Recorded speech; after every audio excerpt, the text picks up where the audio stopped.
안녕하세요. 이 목사입니다. 오늘은 구속사 읽기 성막의 비밀 구속사 320페이지부터 함께 은혜를 나누기로 하겠습니다.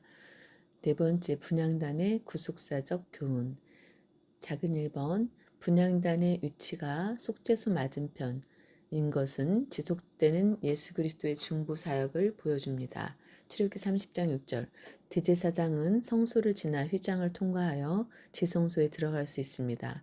지성소는 가장 거룩한 장소로 1년에 하루 7월 10일 대속제일에 대제사장이 들어가 백성의 모든 죄를 위하여 속죄하는 곳입니다. 레위기 16장 34절, 히브리서 9장 7절. 이것은 멜기세덱의 반차를 쫓아 오시는 대제사장이신 예수 그리스도를 통한 영원하고 완전한 속죄를 나타냅니다. 히브리서 5장 6절, 10절, 6장 20절, 9장 12절, 10장 11절에서 12절. 지성소에는 언약궤가 놓여 있으며 그 안에는 언약의 두 돌판, 아론의 쌍난 지팡이, 만나 담은 금항아리가 보관되어 있었습니다. 히브리서 9장 4절. 언약궤 위에는 속죄소가 있고 하나님께서 속죄소 위 그룹 사이에서 말씀하셨습니다. 출애굽기 25장 22절, 민수기 7장 89절. 속죄소는 하나님께서 내가 너를 만나는 곳, 내게 명할 모든 일을 말씀하시는 곳입니다. 출애굽기 25장 22절, 29장 42절. 이는 현존하시는 예수 그리스도의 중보 사역에 대한 놀라운 교훈을 계시해 주고 있습니다. 첫째, 분향단이 놓인 속죄소 맞은편은 하나님의 보좌 우편에 계신 예수 그리스도의 중보 사역의 처소를 생각나게 합니다. 그리스도가 계신 곳은 하나님 보좌 우편, 곧 위엄의 우편입니다. 히브리서 1장 3절, 8장 1절.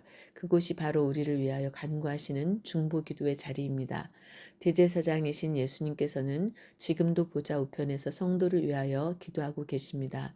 로마서 8장 34절에서 누가 정죄하리요 죽으실 뿐 아니라 다시 살아나신 이는 그리스도 예수시니 그는 하나님 우편에 계신 자여 우리를 위하여 간구하시는 자시니라 라고 말씀하고 있습니다.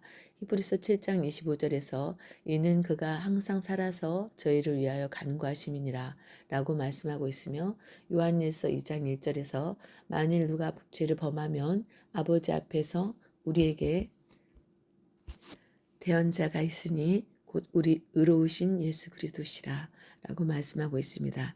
예수 그리스도께서는 지금도 항상 우리를 위하여 기도하고 계십니다.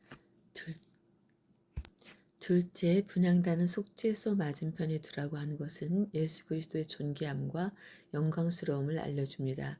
이 땅 위에서 예수 그리스도께서는 흠모할 만한 고운 모양도 없고 풍채도 없고 아름다운 것이 없고 심지어 멸시를 받아 사람에게 실어버린 바 되었으니 이사야 53장 2절에서 3절. 본래는 근본 하나님의 본체이시고 하나님과 동등하신 분이요 빌립보서 2장 6절. 보좌 가운데 계신 분이셨습니다. 계시록 7장 17절. 히브리서 1장 3절에서 이는 하나님의 영광의 강체시요 그 본체의 형상이시라. 그의 능력의 말씀으로 만물을 붙드시며 죄를 정결케 하는 일을 하시고 높은 곳에 계신 위엄의 우편에 앉으셨느니라 라고 말씀하고 있습니다. 성막들의 회막문 앞 번제단 레위기서 1장 5절, 4장 18절, 17장 6절은 예수 그리스도께서 십자가에 못 박혀 대속해 주신 일을 상징하며 회막 안 속죄소 앞의 분향단은 예수 그리스도께서 보좌 우편에 앉으신 것을 나타냅니다. 출애굽기 30장 6절, 사도행전 2장 33절에서 36절, 에베소서 1장 20절, 히브리서 8장 1절에 그가 하늘에서 위엄의 보좌 우편에 앉으셨으니 히브리서 12장 2절에 저는 그 앞에 있는 즐거움을 위하여 십자가를 참으사 부끄러움을 개의치 아니하시더니 하나님 보좌 우편에 앉으셨느니라 라고 말씀하셨습니다. 예수 그리스도는 하늘 보좌에 좌정하심으로 이 세상뿐 아니라 오는 세상에 일컫는 모든 이름 위에 뛰어나게 되셨습니다. 에베소서 1장 20절에서 21절. 또한 만물을 그 발 아래 복종케 하셨습니다. 고린도전서 15장 27절에서 28절. 에베소서 1장 22절. 히브리서 2장 8절. 예수님께서는 십자가의 고난을 받고 부활 승천하신 후 하나님 보좌 위엄의 우편에 현존하시면서 택한 자의 구원을 위하여 지금도 쉬지 않고 기도하고 계십니다. 로마서 8장 34절, 사도행전 7장 55절에서 56절, 골로새서 3장 1절, 베드로전서 3장 22절. 작은 2번 지극히 거룩한 분향단에 지극히 거룩한 향이 있어야 함은 성도의 기도가 거룩해야 함을 보여줍니다. 우리의 기도를 천사가 금향로에 담아 보좌 앞으로 가지고 올라갑니다. 계시록 5장 8절, 8장 3절에서 5절, 시편 141편 2절. 지극히 거룩한 분향단에서 지극히 거룩한 향연을 올린다는 것은 우리의 잘못된 기도 습관에 큰 경종을 울립니다. 우리가 올리는 기도가 지극히 거룩해야 한다는 사실, 그러한 기도가 얼마나 귀중하고 보배로우며 큰 가치를 지니고 있는가를 암시합니다. 히브리서 9장 4절, 금 같은 믿음으로 드리는 기도라야 하나님의 보좌 앞으로 상달됩니다. 막연히 허공을 향해 중언부언하는 기도는 결코 보좌에 계신 하나님 앞에 올라가지 못합니다. 마태복음 6장 7절, 악의와 거짓된 내용이 가득한 기도, 정욕으로 쓰려는 기도, 믿음이 없이 드리는 기도는 주께 얻기를 생각지 말아야 합니다. 야고보서 1장 6절에서 8절, 4장 3절. 게다가 사람에게 보이기 위해 외식으로 드리는 기도는 습관을 쫓아 오랫동안 할지라도 절대로 응답받을 수 없습니다. 마태복음 6장 5절에서 6절, 16절에서 18절, 누가복음 18장 9절에서 14절. 기도는 살아계신 하나님 앞에 순전하게 올려야 합니다. 바리새인의 기도는 거룩한 성소 가까이에 서서 따로 기도하면서도 그 속은 자기 의의와 위선과 교만으로 가득 찼습니다. 그러나 당시 죄인으로 손가락질 받았던 세리는 감히 성소에 가까이 가지도 못하고 멀리 서서 하늘을 우러러 보지도 못하고 누가복음 18장 10절에서 13절. 다만 가슴을 치며 불쌍히 여기시옵소서. 나는 죄인이로소이다 라고 겸손히 구했습니다. 누가복음 18장 13절. 예수님께서는 세리의 기도가 의롭다 하심을 얻었다고 말씀하시면서 무릇 자기를 높이는 자는 낮아지고 자기를 낮추는 자는 높아지리라고 교훈하셨습니다. 누가복음 18장 14절. 지극히 거룩한 향과 같은 기도는 자기 뜻을 완전히 내려놓고 철저하게 하나님의 뜻대로 구하는 기도입니다.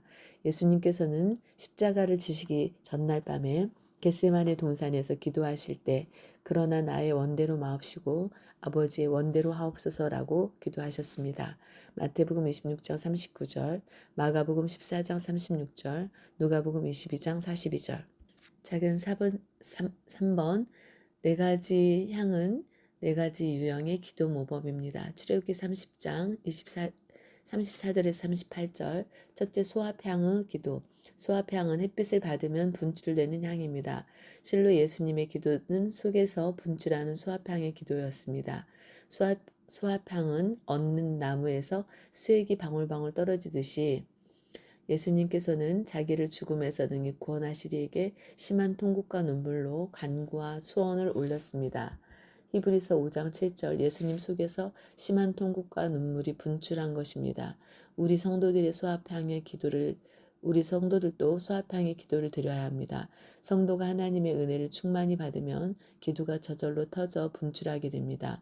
그것은 하나님께로만 달려가는 간절히 사모하는 기도이며 시편 22편 1절, 24절, 31편 22절, 39편 12절. 자원하는 즐거운 마음과 감사로 깨어드리는 산 기도입니다.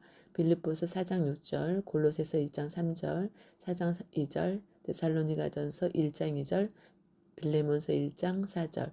실로 기도란 하나님의 은혜 없이 인간의 힘으로는 도무지 불가능합니다. 은혜를 받지 못하고 억지로 드리는 기도는 진액도 없고 향기로운 향도 풍기지 못합니다. 기도에 생명력이 없기 때문에 곧 부패하여 사방의 죄와 사망의 악취만 풍기게 됩니다. 그러나 하나님의 은혜는 기도를 이끄는 무한한 힘이 되며 마침내 기도를 응답으로 이끌어줍니다. 작은 2번 나감향의 기도. 나감향은 연체동물의 껍질을 빻아 가루로 만들어진 향입니다. 예수님께서 겟세마네에서 기도하실 때 나의 원대로 마옵시고 아버지의 원대로 하옵소서.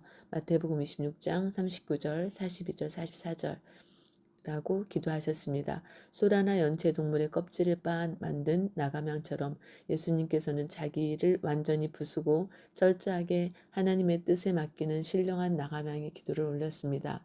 우리 성도 역시 나감향의 기도를 드려야 합니다. 이 땅에 살면서 마음이 상하지 않은 자가 어디 있겠습니까? 그러나 그런 상한 심령을 가지고 하나님께 나아가야 합니다. 사람들은 상한 심령을 멸시하지만 하나님께서는 상한 심령을 멸시치 않고 가까이 하시며 기뻐하십니다. 시편 34편 18절, 51편 17절, 147편 3절, 이사야서 61편 1절, 에스겔서 34장 16절. 하나님께서 구하시는 제사는 상한 심령입니다. 시편 51편 17절. 하나님께서는 상심한 자를 고치시며 상처를 싸매어 주십니다. 시편 147편 3절. 우리가 공고한 일을 당할 때 근심하시는 하나님이십니다. 사사기 10장 16절. 이사야서 63장 9절. 체면과 허영과 외식을 앞세우면 절대로 참다운 기도를 드릴 수 없습니다. 하나님 앞에 산산조각 철저히 부수어지는 상한 심령 그대로 나아가야 합니다. 누가복음 18장 13절. 부자였던 사무엘의 어머니 한나가 괴로움, 번민, 슬픔, 원통함으로 가득 찼을 때 하나님 앞에 그 마음 그대로 나아가 오래도록 기도했듯이 사무엘상 1장 1절에서 16절. 하나님께서는 나가면 같은 기도를 생각해 주시고 각자의 소원대로 이루어지는 축복을 주십니다. 사무엘상 1장 20절. 작은 세 번째, 풍자향의 기도. 풍자향은 강한 향의 진액입니다. 풍자향처럼 진액을 짜듯 마음을 다 쏟는 기도가 될 때 모든 죄와 질병을 물리칠 수 있습니다. 예수님의 겟세마네 기도가 그러했습니다. 겟세마네는 게드세마네이는 쥐어 짠다라는 뜻이며 예수님께서 기도하실 때 힘쓰고 애써 더욱 간절히 기도하시니 땀이 땅에 떨어지는 핏방울같이 되더라. 라고 기록하고 있습니다. 누가복음 22장 44절. 예수님의 기도는 심한 통곡이었고 강물같이 쏟아지는 눈물이었습니다. 히브리서 5장 7절. 예수님께서 온 힘과 진액을 쏟아 기도하시는 순간 천사가 하늘로부터 나타나 예수님께 힘을 도왔습니다. 누가복음 22장 43절에서 44절. 분명히 기도는 보통의 힘으로는 안 되는 영적 중노동이요. 피나는 투쟁입니다. 자신을 진액처럼 쏟아 제물이 되는 순간입니다. 누가복음 22장 44절, 히브리서 5장 7절. 그러므로 성경은 기도에 대하여 한마디로 힘쓰이 필요하다고 가르칩니다. 그래서 기도 앞에는 항상 시편 72편 15절, 141편 5절, 누가복음 18장 1절, 21장 36절, 사도행전 10장 2절, 로마서 1장 9절, 12장 12절, 에베소 6장 18절. 무시로 에베소서 6장 18절 쉬지 말고 살전 5장 17절이 따라다닙니다. 또 참으며 로마서 12장 12절 깨어 마태복음 26장 41절 마가복음 14장 38절 기도해야 한다고 가르치고 있습니다. 이러한 기도라야 참 기도이고 기도의 진수를 맛볼 수 있습니다. 히스기야 왕은 병들어 죽을 수밖에 없는 생사의 기로에 놓였을 때 그 마음을 온전히 쏟아 기도하여 15년의 생명을 연장받았습니다. 왕하 20장 1절에서 7절, 이사야서 38장 1절에서 5절, 시편 62편 8절. 지금도 하나님께서는 전심으로 기도하는 사람을 찾으시며 그러한 자에게 능력을 베풀어 주십니다. 역대하 16장 9절, 에레미야 29장 12절에서 13절. 네 번째 유향의 기도. 유향은 희다라는 뜻에서 유래된 향입니다. 예수님의 기도는 유향과 같이 깨끗한 기도였습니다. 왜냐하면 예수님의 기도에는 단 1%도 인간의 욕심이 들어가지 않았기 때문입니다. 성도의 기도도 예수님처럼 깨끗한 유향의 기도가 되어야 합니다.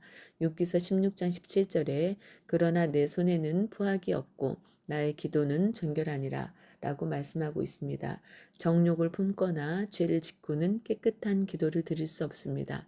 야고보서 4장 3절에서 구하여도 받지 못함은 정욕으로 쓰려고 잘못 구함이니라 라고 말씀하고 있습니다. 오직 믿음으로 구하는 깨끗한 기도만이 응답이 있습니다. 작은 네 번째, 분향단의 네 뿔은 기도의 힘과 권세를 상징합니다. 뿔은 힘과 능력과 권세의 상징입니다. 신명기 33장 17절, 사무엘상 2장 1절, 10절, 시편 75편 10절. 뿔 달린 짐승들을 보면 기가 살아 당당하며 뿔을 높이 치켜 들고 그 뿔을 흔들며 자랑합니다. 하지만 힘이 없으면 뿔을 들지 못하고 구석으로 도망칩니다. 적이 침범할 때 뿔로 들이받아서 자기 영역에서 몰아냅니다.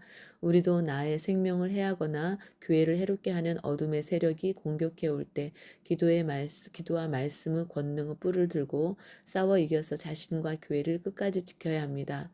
기도하는 사람에게는 반드시 능력이 뒤따릅니다.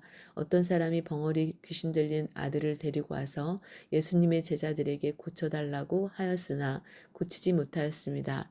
마가복음 9장 17절에서 18절. 그들이 예수님께 우리는 어찌하여 능히 그 귀신을 쫓아내지 못하였나이까? 라고 묻자 예수님께서는 기도 외에 다른 것으로는 이런 유가 나갈 수 없느니라 라고 대답하셨습니다. 마가복음 9장 28절에서 29절. 능력은 오직 기도에서 나오며 기도는 하나님의 능력을 나타내는 최대 무기입니다. 그래서 야고보서 5장 16절에서 의인의 간구는 역사하는 힘이 많으니라 라고 말씀하고 있습니다. 믿는 성도라면 기도의 능력을 받아야 합니다. 믿노라 하면서 뿔없는 성도, 뿔없는 교회가 많습니다. 기도하지 않으면서 신앙생활 한다는 것은 거짓이요 유선입니다. 다니엘 7장 7절에서 넷째 짐승이 10뿔을 가졌습니다. 붉은 용의 세력도 10뿔을 가졌습니다. 다니엘서 7장 24절, 계시록 12장 3절, 13장 1절, 17장 3절, 7절, 12절, 16절. 사단의 뿔은 때와 장소를 가리지 않고 인간이 죽기까지 마구 찌릅니다. 그것은 교만, 시기, 질투, 정욕, 허무, 두려움, 이기심 등입니다. 마태복음 15장 19절, 마가복음 7장 21절에서 23절, 에베소서 4장 30절에서 32절. 이러한 사단 마귀의 뿔을 꺾고 행악자들의 교만의 뿔을 잘라버리고 의인들이 뿔을 높이 들고 승리하는 비결은 믿음의 기도입니다. 시편 75편 10절. 바로 하나님의 도움을 입어 자기의 뿔을 높이 드는 것이 기도입니다. 시편 92편 10절. 만일 기도하고 의심한다면 무엇이든지 죽게 얻을 생각도 하지 말아야 합니다. 야고보서 1장 6절에서 7절. 믿음 없는 사람의 기도는 마귀가 비웃지만 믿음 있는 사람의 기도는 마귀가 벌벌 떨고 물러갑니다. 마가복음 9장 20절, 23절에서 27절. 금양로의 성도의 기도를 받아 올라간 천사가 단 위에 불을 담아다가 땅에 쏟을 때 뇌성과 음성과 번개와 지진이 났습니다. 계시록 8장 3절에서 5절. 이처럼 우리의 기도는 악한 세상을 심판하며 징계하는 권세와 힘이 있습니다. 엘리야는 우리와 성정이 같은 사람이었지만 저가 비 오지 않기를 간절히 기도한즉 3년 6개월 동안 비가 오지 않았습니다. 야고보서 5장 17절. 하나님께서는 지금도 그 앞에 부르짖으며 기도하는 자의 억울한 호소를 들으시고 의인을 위하여 능력을 베푸시고 악한 자를 징계하십니다. 시편 109편 4절, 마태복음 5장 44절, 로마서 12장 19절에서 20절. 항상 깨어 기도하는 자만이 장차 올 모든 환난을 능히 피하고 다시 오시는 인자 앞에 설 수 있습니다. 누가복음 21장 36절. 구속사 328페이지까지 함께 은혜를 나누어 보았습니다. 군향단의 구속사직 교훈에 대해서 함께 또 기도에 대해서 함께 은혜를 나누었습니다.